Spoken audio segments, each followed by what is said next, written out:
Sanibona guys and welcome back to my YouTube channel. It is your girl Ulungi aka Uluzipho guys. Uma ukuthi umusha kwi-channel wethu ungakhohlwa phela ukusubscribe, ulike, ushare, ucommente, uklikhe na-notification bell so that uzobe uqala ukuthola ama-notifications whenever I post. Without wasting your time, another day, another story guys. So isitori sesanamhlanje simayelana noGuy. Uthi lo Guy lo Lungi mina I grew up in a very big family. Uthi ekhaya sikhule siwumndeni omkhulu ngalendlela yokuthi even ukhula mhlawumbe uba ubani mhlawumbe uba successful unikwa inxiwa khona la because we had iland enkulu ekhaya. Uthi sakhula-ke sikhule siyingane ey'ningi. Uthi understand ukuthi nibe baningi.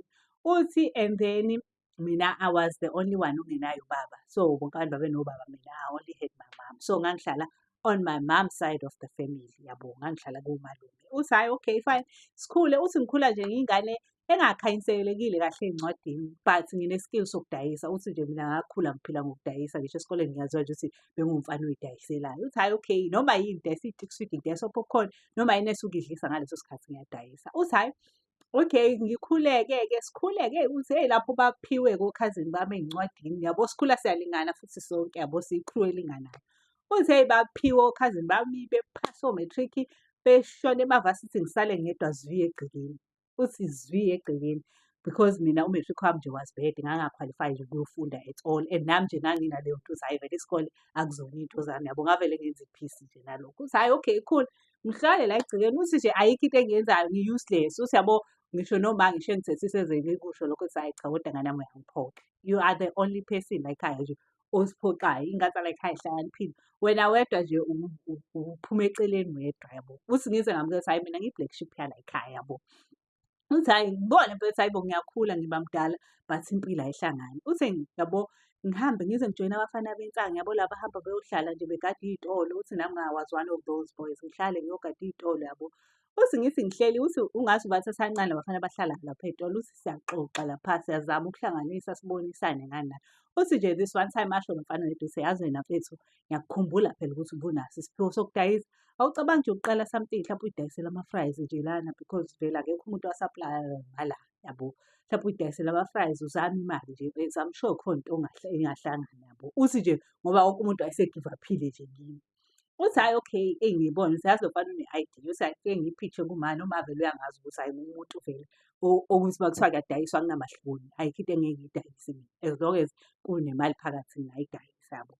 Uthi hayi uma yathi hayi okay ngizoku-test-a ngizokunika imali ye-start and then uzoyi-prove-a wena-ke ukuthi kukuwena-ke ukuthi uyaphila ngale nto or wenza kanjani. Uthe ngithi nje anginandaba naye as long as ngi-afford ukuzenzela izinto njengoba ngithenge ama-cosmetics I can do this job, yabo. Uthi hayi nangempela ngiqale-ke uma sikhande ijondi lapha ngaphandle and then uma-ke angilekelele-ke with i-funding yokuqala ibhizinisi. Uthi hayi okay uthi hey ngiphushe ebhizinisini. Uthi yabo nje nginamaklayenti kufika ngisho abantu bakwezinye iy'ndawo beze bezothenga, abantu abanemali mhlawumbe ubuya emsebenzini, yabo wakhohlwa ukuthenga mhlawumbe wakanaso isikhaftini, bonke labo badlula la bantu bayathenga.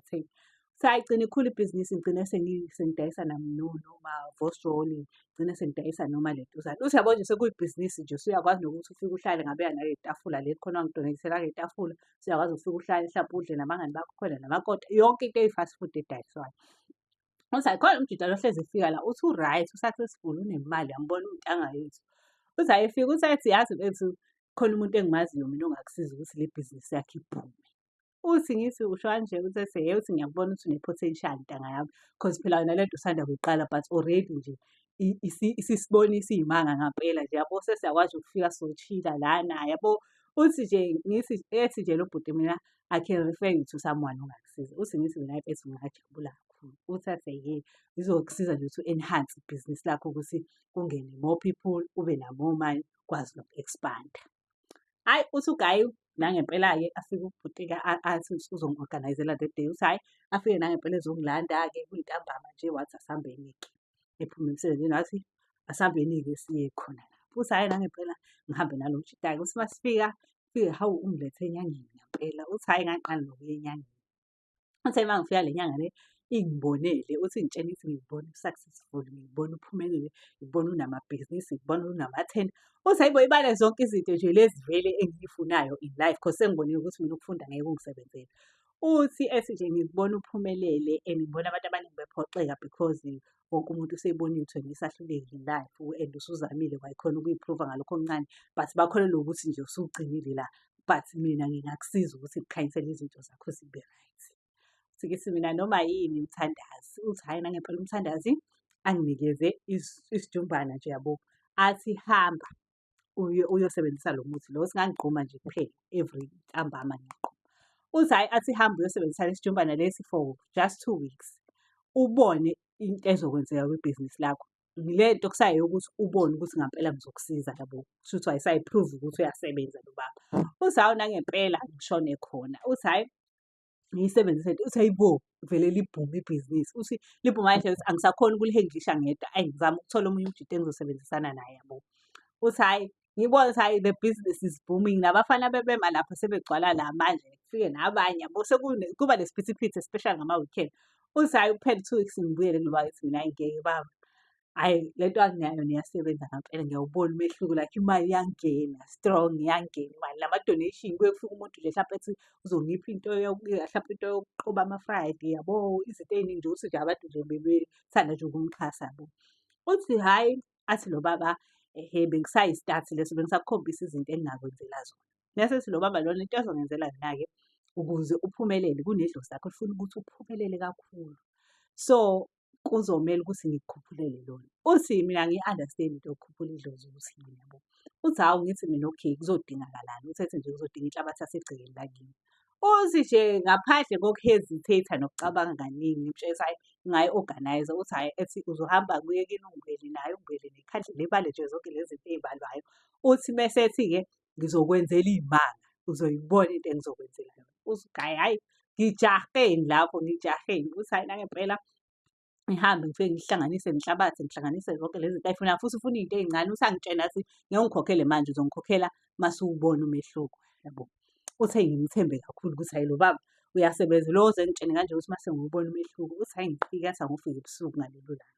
Uthi ngifike mangifika athi angofika phakathi kwamabili, ngizofika ebusuku but umsebenzi sowenza phakathi kwamabili. Hhayi uthi ngithi hhayi noma yini baba. Uthi hhayi nangempela ngifike mangifika iphakathi kwamabili nangempela siqale-ke umsebenzi. Uthi hhayi angisebenzi ubaba bantu angigcabe ahambise amadlozi asekhaya athathe le nhlabathi ayisebenza ayisebenza ayisebenza ayisebenza. Uthi hhayi futhi konke nje all good and well yabo yonke into ihamba kahle. Uthi hhayi ngiy'bone nami ukuthi ya yabo le nto le isizokwenzeka-ke manje-ke ngashintsha-ke ngawubopha-ke manje because sengiyawazi vele amagalelo alo baba yabo. Uthi eyi ngibonge ngingaqedi kulo bhuti lo ongiyise la uthi mfethu angazi ngakubonga ngani. Athi lo bhuti hhayi khululeka into encane. Hhayi uthi uGayi-ke ngibuye, uthi eyi mangibuya ngampela esitolo uthi kuvele kwenzeke ama-miracles wodwa. Uthi lo baba anginikeze enye yale nhlabathi enye ayigcine ngakuyena. Mase ethi whenever ufila ngazuthi izinto ziya ngokubheda, uzokhuluma nale nhlabathi yonke into oyifunayo and then izinto zakho zizoba right. Uthi uGayi hhayi all good and well, nangempela kuvele ku-flourish-e nje ngize ngikhohlwe nanokuthi nginale nhlabathi la endlini yabo. Uthi hhayi yonke into esitolo ihamba kahle, yonke into i-right, yonke into nje i-right. Uthi kufike nje le period mhlawumbe wangaphezu 2 months. Uthi kufike le period nje ngibona ukuthi kube nale boom enkulu but manje isiyehlela yabo. Uthi ngikhumbule nginento yami mina ekumele ngikhulume naye yabo. Uthi ngihambe ngikhuluma naye ngithi nje ngicela imali, ngicela nje imali i-overflow-we la ebhizinisini ingapheli, angifuni ukuphelelwa imali yabo. Uthi hhayi kuvedane kungene i-call. Uthi nanamhlanje angi-understand ukuthi kwenzakalani lapha. Uthi kungene i-call, ingene i-call umuntu wakwamasipala ulethwe down umuntu abekade ezomnika ithenda.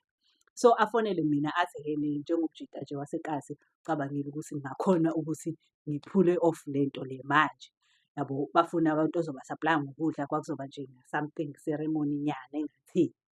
Uthi hhayi bo kodwa imali yakhona iyakhokha ngampela le nto le. Uthi ngithi mina mfethu nakanjani. Uthi eyi ibuye le nto kumina uthi man there is something going on la. Uthi ngi-excited yabo. Uthi nje because ngisebenzela ngasegcekeni yabo ngasekhaya. Uthi ngijale nje ukuthi ngifuna ukuyoxoxa ekhaya ukuthi hayi bo angeke ngikhone. Uthi yabo ngifike ngi-excited, hhayi bo ngifice khona u-cousin wami akasahlali ekhaya wayephumela nje umuzi wakhe washadela, u-right nje u-successful. Uthi uma ngifica kukhona yena nje umunca yabo. Uthi ngayiqala nokuyixoxa iy'ndaba zami exciting ngithi mina hhayi bo yazi ngiqeda nje ukuthola i-call namhlanje. Uthi hlampe i-call wayithola nje early ekuseni. yabo, uthi ngayibamba ngathi ngifuna ukuxoxa kahle nje yabo, sentambama noma sesiphelele yabo, sonke ekhaya abakhona bekhona yabo ngixoxe indaba. Uthi nangempela ngifike ngiyixoxe, uthi ngingayixoxa indaba ngifice nje hawu kushubile nje la ekhaya kungunqa yabo. Uthi hhayi bo ngibuze ngithini, esho uma ukuthi eyi yazi u-cousin wakho ehlelwe isimanga, kade ewumphathi angazi kuphi kuphi. Manje into enzima-ke ukuthi emsebenzini uvele waxoshwa for no reason. Hawu, uthi lo eyi ngivele ngitheneke down-ke phela nami ukuthi ngizoxoxa. Uthi hhayi bo yazi mina-ke ngithole ithenda yabo. Uthi nje ngiphatheke kabi ngibone ukuthi hhayi ngizokhila yonke le nto manje kuzobe ngazuthi yabo anginalo uzwelo. Uthi hhayi ngivele ngithi hhayi mase ngizomxoxela kusasa ukuthi yabo zikhiphani. Uthi hhayi ngizwelane ngale nto mfethu Mnene mfethu hhayi kusazoba right kuzolunga. Uthi hheyi ngiyishaye le thenda le. Lo bhuti vele esho kahle ethi yazi I think when you my guy. Makukhona okuvelayo ngizoveda ngibize wena because ngikubonisa u-disappoint yabo. Uthi iyangena nemali ngala sengingena nale mali yale thenda. Uthi hhayi ngiyibone ukuthi hhayi mani ngumlungu manje ngumlungu. Uthi hhayi ngaqhubeka ibhizinisi laphuma. Uthi to such an extent yokuthi ngaze ngabrancha kwenye indawo futhi yabo nga-expand. Uthi hhayi nakhona futhi ubuthebelele yes ubuthebelele. Uthi nakhona ngisho abantu abangisebenzelayo ba-honest yabo la bantu abangangitshotshile imali kunalokho bengakucoshisela noma bezama ukwenza ukuthi ibe more abakutshotsheli. Uthi lapho nje nami ngibaholela kahle because uthi nje sengiyaqala nje ngiyahlonishwa nami emphakathini yabo. Uthi hhayi okay cool. Uthi futhi kuthi kusanjalo asho lo bhuti athi hhayi ngizokuxhumanisa nanabanye abantu uma kuwukuthi khona okuvelayo mhlawumbe khona umuntu ofuna nje noma ama-events ama-business events nani nani nani ngizokufaka. Uthi hhayi lo guy lo ngibone ukuthi hhayi ngaze ngasey'ntweni-ke manje. Uthi hhayi engifake lo bhuti. Uthi hhayi imali nje iya-overflow-a guys. Uthi hhayi ngihambe-ke ngidicide ukuthi no mani imali isi-right manje senga-afford ukuthenga i-trans yabo ngikwazi ukuthi ngi-move around nami ngikwazi noku-check-a amabhizinisi nani nani nani. Uthi hhayi ngihambe ngiyothenga imoto. Uthi the day ngiyothenga imoto yabo ngi-excited nakhona uthi mina ngiwumuntu othandayo uku-surprise uma. Phezu kwazo zonke izinto ngangiphilela nje ukuthi ngifuna uku-surprise uma. Uthi ngihambe ngiyothenga imoto. Uthi ngi-excited-ke ngiyafika ekhaya. Uthi hhayi bo ngithi ngiyafika ekhaya nje kuyakhala seyashisa umlilo. Hhayi bo. Uthi yabo ngale ndlela yokuthi manje sengiyasaba futhi ukusho ukuthi hhayi bo guys bukani phela. Hawu sekwenzekeni? Hhayi sekushone one of the cousins. Hhayi uthi lo guy lo ngixakeka ukuthi hhayi bo kanti kwenzakalani la ekhaya yabo. Uthi nakhona nje isikhathi esincane impilo nje yonke into isiyenzeka fast manje impilo yami iyahlangana ngapha kuyonakala kodwa ngapha yabo kwabanye. Uthi still nje yonke into i-right kumina ngiyabona ukuthi hhayi uNkulunkulu Nkosi yami sekuyisikhathi. But manje inkinga ku-affect i-happiness yami because angikwazi ukufika ngijabule kahle la ekhaya because ngithi ngisathi ngifika ney'ndaba ezimnandi vele kuqalwe ngalezi zinto yabo. Uthi hheyi kube buhlungu-ke u-cousin wami ashona. Uthi uma eshona nje u-cousin wami yabo mase kuthiwa uyo-recognize eyi bebuya oma besho ukuthi hhayi ngathi akuyena nje uvele waba enye into nje abangayiqondi nabo yabo. Bethi mhlampe abazi mhlampe ubedlisiwe yabo kuhlanganiswe yazi nawe mase kuhlanganiswa kwe-family kuthi hhayi mhlampe khona udlisa abenalo because nendlela ashone ngayo ayiqondakali yabo nje kuthiwa hhayi kushuthi udlisiwe nodokotela kusho njalo kuthiwa nje hhayi ngathi umuntu odlisiwe yabo. Hhayi alentuze-ke asuke lapho uthi uGaye hhayi still futhi all good and well yabona phileni ukuphila ngoba ngisho nangomngcwabo wayo-cousin nje ngadlala i-role enkulu kabi wonke umuntu wayengakholwa because mina ngaziwa nje ngiwumuntu ongenalutho nje oyisihlupheki saNkulunkulu. Hhayi uthi okay fine. Uthi hhayi sihamba isikhathi ashone lo cousin. Uthi hhayi okay qhubeke futhi ibhizinisi lami is booming and I hardly use leya mpahla leyaya because nje yonke into ihamba ngendlela yonke into ime ngohlelo hhayi. Uthi hhayi okay fine ngiqhubeke futhi. Uthi hhayi kudlule futhi isikhashana. Eyi another sad story futhi sekushoniwe like awuthi lapho ngangingakaze ngize ngenze lutho nje ukutheni because kwase kuyi-lifestyle nje ukuthenga hlampe into ey'ntsha nokwenzani nokwenzani. So ngangingasaya yabo into enkulu nje uthi engingayenza ukuthi ngithenge le leduzane kwashona. But okunye ngangingasanaki yabo ukuthi mhlampe ngihambe ngayokwenza ukuthi kwenzeka ukuthi. Uthi hhayi yize futhi hawu sekushoniwe futhi kushone omunye u-cousin wami naye same story yabo akagulanga naye futhi uyashintsha nje ngazuthi akuyena mase beshonile bayashintsha nje umuntu abe into ongayazi abe nje yabo abe mnyama ngathi ushile yabo. Uthi hhayi lento le ingixaka ukuthi hayibo kanti kwenzakalani ekhaya but kodwa futhi I'm not paying too much attention ngibhizi ngu-businessman yabo. Uthi hhayi okay kuhamba isikhathi. Uthi uma kuhamba isikhathi ngiplane-ke manje ukuthi ngifuna ukuthengela umama wami umuzi. Uthi yabo la ekhaya la hlala sonke ngoba ngichazile kwasiqala siba yifemeli nje ihlala ndawonye. Uma wakhe vele ube umuntu onganawo cause ingane yakhe ayiphumelele nayo isebenzela umsebenzi omningi usemdala but uyasebenza because ingane yakhe ayilutho yabo. Uthi hhayi ngitshela ukuthi ma sekumele uyeke umsebenzi, uthi hhayi ngiplane-ke ukuthi yabo namhlanje ngiyomsurprise-a-ke umama. Uthi hhayi nangempela ngifike keke. Uthi ngifike ngipake imoto yazi ma ngifuna sihambeni siye somewhere yabo. Uthi hhayi okay, hhayi nangempela silentuze-ke sishiye emotweni nomama sihambeke-ke ngiyomkhombisa umuzi wakhe. Uthi ngithi nje sisendleleni ngene i-call. Sengingena i-call kuthiwe nje sekuvele kwashona one of the uncles. Hhayi ngeke. Uthi uma ngathi hhayi ngeke kade kwenzakalani la ekhaya. Uthi nje hhayi nami ngisho ethi hhayi ngeke guys ngeke sekumushakala kakhulu la ekhaya mase kushonwa kangaka kanti kwenzakaleni yabo. Hhayi uthi yabo siyakhuluma kodwa ngibuye mina ngibe nalokho ukuthi hhayi kodwa phela ma uNkulunkulu kuyenzeka elokhu ephindelela. Uthi yabo leyo uma uzoba naleyo comment leyo ukuthi hhayi kuyenzeka mase kuyisikhathi saNkulunkulu kuyenzeka yabo. Mina ngizama ukuthi ngiduduze uma yabo. Uthi hhayi sijike-ke singasayi sekumele sibuyele ekhaya-ke manje yabo. Uthi eyi masifika ekhaya eyi uthi umalume vedane ebuza ukuthi besikade siyaphi yabo. Uthi mese ngiyasho-ke mina ngivele ngimtshene-ke ngisaye sengisho nangima ukuthi awuyazi ma bengithengile umuzi but it can wait ngoba sekwenzeka into ekanje. But sengenzela ukuthi wazi nje ukuthi namhlanje the plan bewukuthi ngikusurprise-a ngomuzi wakho yabo kanjani njani. Uthi khona lo malume wabo oyisdakwa vele lo malume kuyamangaza ukuthi wena njalo uma ufuna ukusi-surprise-a la ekhaya khona ofayo yabo. Uthi yazi le nto le ngingayinaki ngenkathi ekhuluma ngivedane ngithi hhayi kahle malume idrama yabo. Uthi ngingayinaki. Uthi mase ngihleli ngedwa ibuye yonke imemori ukuthi hayi bo yazi la ekhaya whenever ngenza into enkulu kuba khona umuntu oshonayo yabo. Uthi yabo nje ilokhu iringa la mazwi amalume ukuthi wena njalo la ekhaya uma kukhona into esiyenzayo uma kukhona into oyenzayo enkulu kuba khona umuntu oshonayo. Uthi eyi nami ingixake manje le. Uthi manje sengiphathwa kamnandi ukuthi yabo ngoba belokhu bekhala nani nani mina engibaduduzayo ukuthi hhayi mfethu intando kaNkulunkulu sesike sahlala ekhaya isikhathi eside singashonelwa. Uthi nje yabo senginalokhu ukuthi la ekhaya kushuthi sebengibuka ngenye indlela. Uthi nje ngishaye u-guilty wami ngedwa lapho ayikho ngine-sure ukuthi ayikho into e-wrong engiyenzile, I'm not involved yabo. Uthi eyi kodwa la mazwi amalume yabo ahlale hard nami ngingacabanga ukuthi hayibo vele why whenever uma ngenza something la ekhaya why kuvedane kwenzeke nje into enzima la ekhaya yabo. Uthi malume naye same story nje uyasabeka yabo.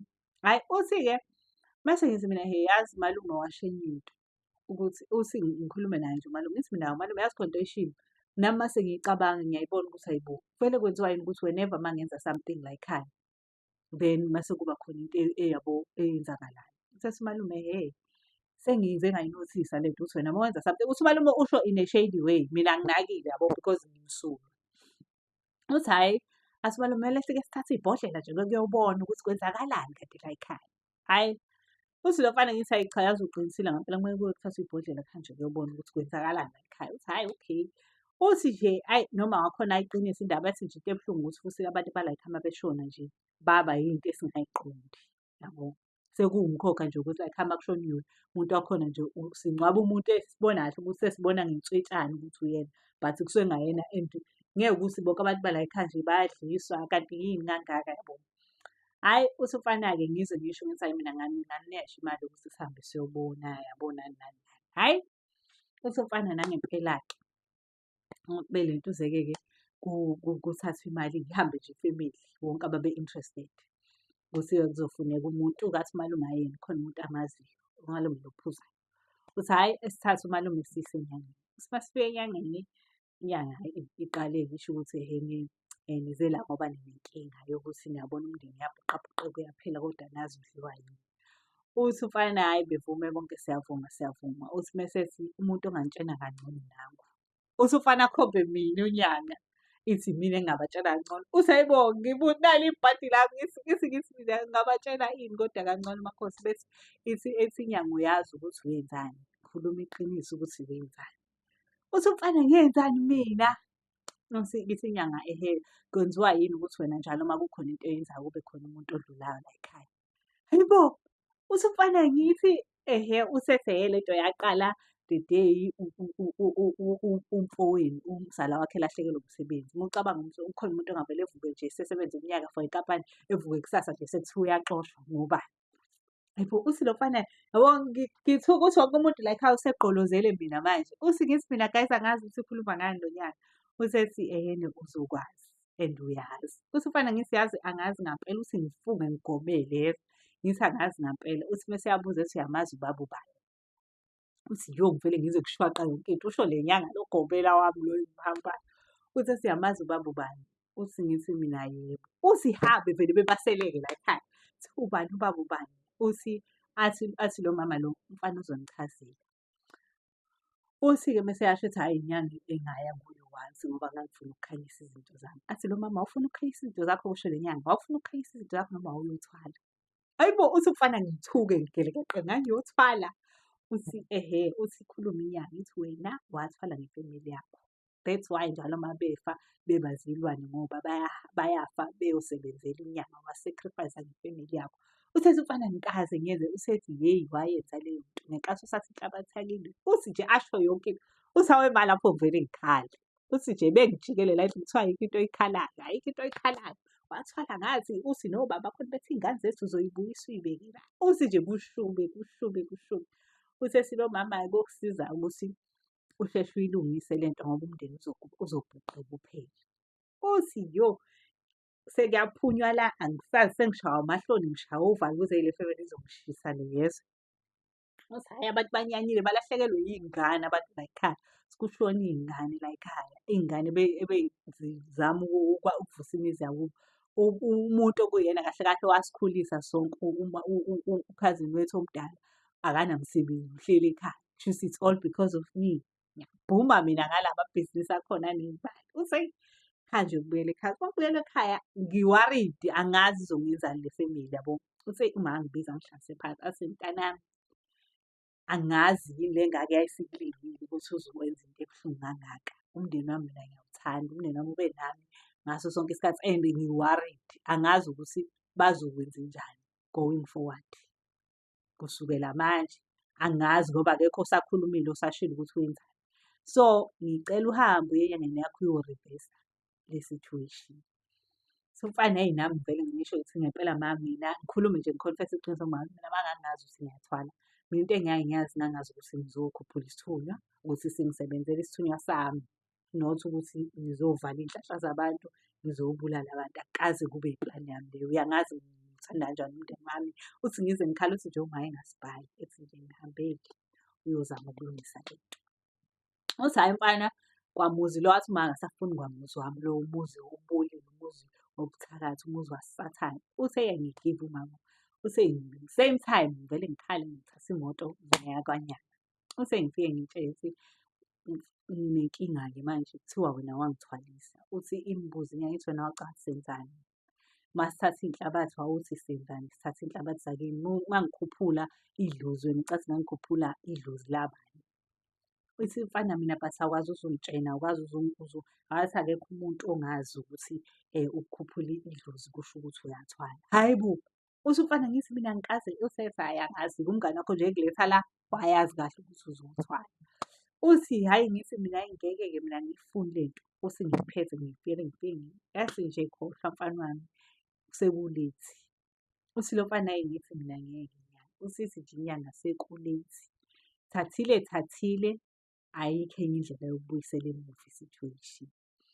Uthi nje uma kuwukuthi le nto uyishiya la ngoba le nto kumele ihlale ihamba nawe. Uma kuwukuthi uyishiya la izodila yona nawe iyona ezokukhombisa.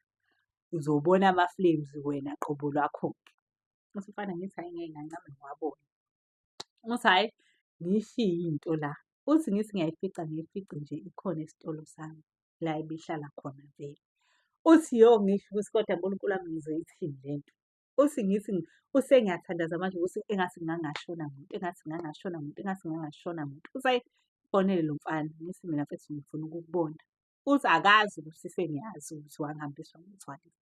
Uthi uma ngifika kuyena ngiyakhala ngithi mfethu wangifaka entweni and into wangifaka kuyona angisayifuni and into wangifaka kuyona iyangihlukumeza manje. Angisazi ngizoyenzenjani inyanga yakho ithi angeke yona ize ingisize ngalutho. Yona ayikwazi uku-reverse i-situation. Usethi lo mfana mfethu mina angingazi nami ukuthi uyozwala uthi ngithi ngiyazi ukuthi uyazi inyanga ingitshele lonke iqiniso. Usethi lo mfana angazi ngizoke ngikhulume nayo le nyanga. nangithi ngiyasiza cause ngakubona ushizile, ngiyakubona umfana omncane ethi nje angikaze ngicela ukuthi uze ungisize kanje. USugayi hhayi ehamba umfana athi ngizobuyela kuwena ngizozama ukuyincenga le nyanga mhlampe indlela nawe ofike ngayo cause umfana wafika nge-attitude vele. Uthi hhayi ehambe-ke lo wayokhuluma-ke nenyanga yethu-ke kusho ukuthi naye vele uhamba yona ingakho e-right. Uthi hhayi efike-ke ekhulume nayo isho inyanga ukuthi ethi ayingibise. Uthi hhayi ngifike-ke uthi uma ngifika ngitshele inyanga ithi ungabe ujwayele ukuba umfana o-forward, boneliswa yilokhu okutholayo. Kumanje impilo yakho izoshintsha for the worst. Uma kuwukuthi ngiyayithatha le nto, yazi ukuthi uzoba ngaphezu kwalokhu wawuyikho ukuhlupheka kwakho. USugayi ngithi nje anginandaba, ngisho kungaba njani, but nje ngicela ukuthi uma ususe le nto and umndeni wami ungabisathinteka, ungabisalokoteka. Uthi hhayi yayithatha inyanga into, uthi yangiphuzisa izinto zangangitshela kuzomele kube ngihlalela kwayo for 5 days ilungise le situation. Uthi hhayi nangempela ayilungisa-ke inyanga i-situation. Uthi kwaphela konke, uthi angazi kanjani ngeke ngikuchazele ukuthi kwashonaphi. Uthi kwaphela konke, uthi uma ngibuyela ekhaya ngithi nje uyathi ifemeli ayingidingi. Uthi nje umfana ngagcina nje ngiwundi ngaSithebeni. Uthi kuyimanje angi-afodi ngisho ukuy'thengela inoma yini. Ngiphila nje nanoma inani esuke ikhona ngaleso sikhathi. Noma yini umuntu mengipha isinkwa ngamukela isinkwa ngidle sona. Meyenzani ngamukela leyo nto ngidle yona. Anginantwa, anginafemeli, ngiyinja nje ongayazi. Ngiwudoti wenja into nje ngidla ngisho inoma ngabe kuthiwa yini eqhamukayo. Noma kuthiwa nje noma kuthiwa yini ngiphila nje ngaleyo nto leyo abantu abasuke ngipha yona ngiyibhega ngihambe ngicele lapha emarobhothini ukuthi abantu bengisize. Uthi nje impilo yashintsha kanjalo-ke. But I'm grateful ukuthi ngakwazi ukuthi ngiyiqede leya nto leya even though kwakungekho easy, but ngagcina ngikhonile ukuthi ngiyiqede. Siphela lapho isitori sethu sanamhlanje guys. Please don't forget ukuthi ni-comment-e, ni-like, ni-share, ni-subscribe, ni-click-e ne-notification bell bafethu. Ngiyabonga kakhulu for watching. Danko.